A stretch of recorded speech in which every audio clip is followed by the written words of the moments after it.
The mathematics syllabus in Australia is what we call cyclical. And so it goes round and round and round, the same set of topics, the same set of ideas, but we look at it in more breadth and also in more detail. Okay, that's quite different to say, for example, just because we were talking about before, the US system. Does anyone know how the US system handles maths? Anyone know? I don't, unless I comment. Not very well, possibly. They handle maths very differently because, for instance, they don't say, oh, I'm doing year 9 maths, and then I do year 10 maths, and then so on. They say, oh, this year I'm taking algebra. That's just the whole year. The whole year is algebra. That's all they look at. No shapes, okay? And then the next year they say, oh, I'm doing trigonometry now, or I'm doing pre-calculus now, or trigonometry, whatever. They're focusing on a single idea and they go around, around, around, around on that same idea, and then they move on to a whole different topic, okay? We're different. We've seen simultaneous equations before, and now we're going to look at it again, but in more breadth and also in more detail. Okay, I want you to look at the 2 equations that we looked at this morning. The first thing I want to point out is that they're linear equations, right? And the second thing I want to point out is, how many equations did you get each time? 2. So we call them these systems of pairs of linear equations. Okay. So in the past, you've had pairs of linear equations. Okay. So the way that we're going to expand on that this year is, number 1, that's what period 0 will be about, instead of looking at pairs. We won't make it too bad for you. We're going to focus on systems of not 2 but 3 equations together.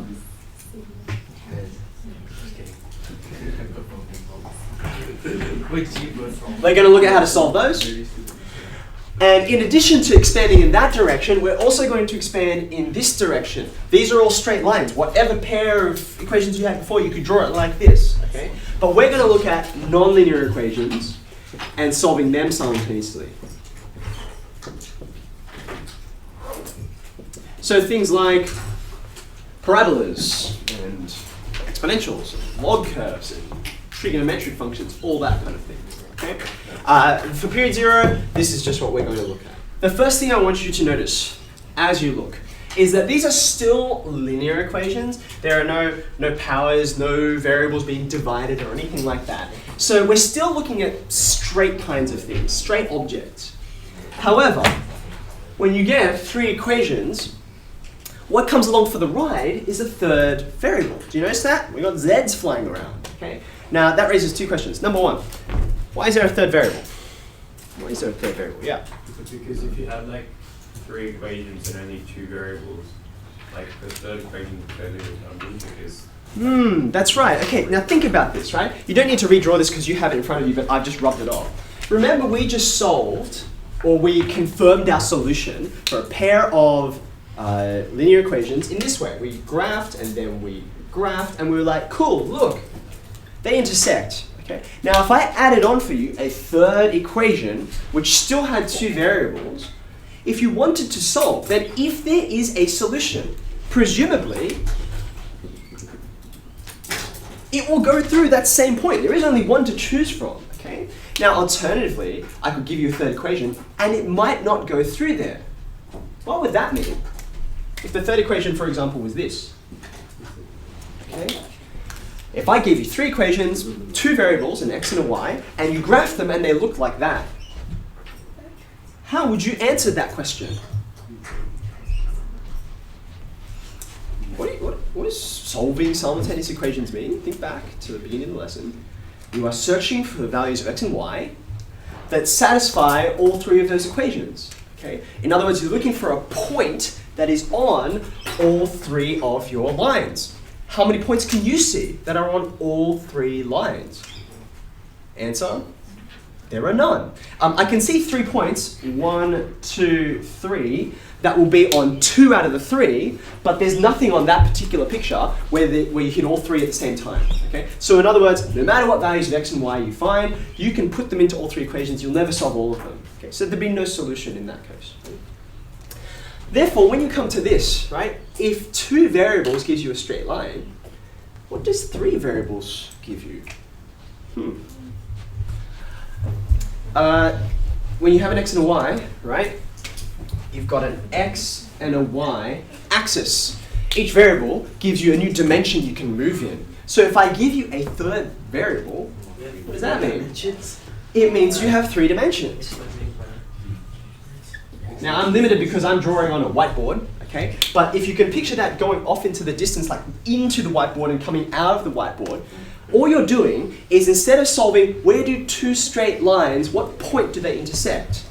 What you're doing is you're saying, well, okay, where do these 3, not lines, but planes, where do these planes intersect with each other? So just think about this. If I gave you 2 planes, right? And I said, okay, they're like off at an angle, okay? Now, I know I've only got finite planes, so you just have to deal with it. If these planes went in all directions, so this one goes up and left and, left and right and down in all directions, and the same with this one, okay? What kind of intersection would you get between these 2 surfaces? Think about it. Do you see, if I hold it kind of this way, there's going to be a single line that goes through both surfaces everywhere. Do you agree with that? Be a single line. Okay. Now, if I add a third surface in, which I can't because I don't have enough hands, if I add in a third surface, there's only going to be 1 point on that line that cuts your final surface. Does that make sense? And that's the value that you're looking for. It's an x and a y and a z. All right. Suggestion. What's the first thing I should write onto here to start solving it? The very, very first thing. I better name these things, right? 1, 2, 3. Okay. Now, where before we had 3 sort of tools we could use. You could do elimination, substitution, or if you wanted to, you could graph. Okay. In this case, well, for starters, graphing is pretty much taken out of the picture because it's just too hard to draw. Elimination is also very difficult. Can anyone tell me why? Because that like have to be perfect for you to be able to eliminate. Correct. Do you remember one of the examples I gave you was something like, I can't remember the numbers now, something like this. It's immaterial, okay? Here, it's like, oh, how nice. Plus y, minus y, they can just come out in the wash really, really quickly, okay? Here, if you want to eliminate things out, you're going to have so many things line up. It's almost going to be sort of ridiculous to have something that nice to start with, okay? So really the only tool you've got is substitution, okay? So have a look. You can start anywhere you like. Just for the sake of consistency, I'm going to go after x. I mean, there's a y and there's a z there, but x is alphabetical, so why not? I don't really know in advance which one's going to be the easiest to solve.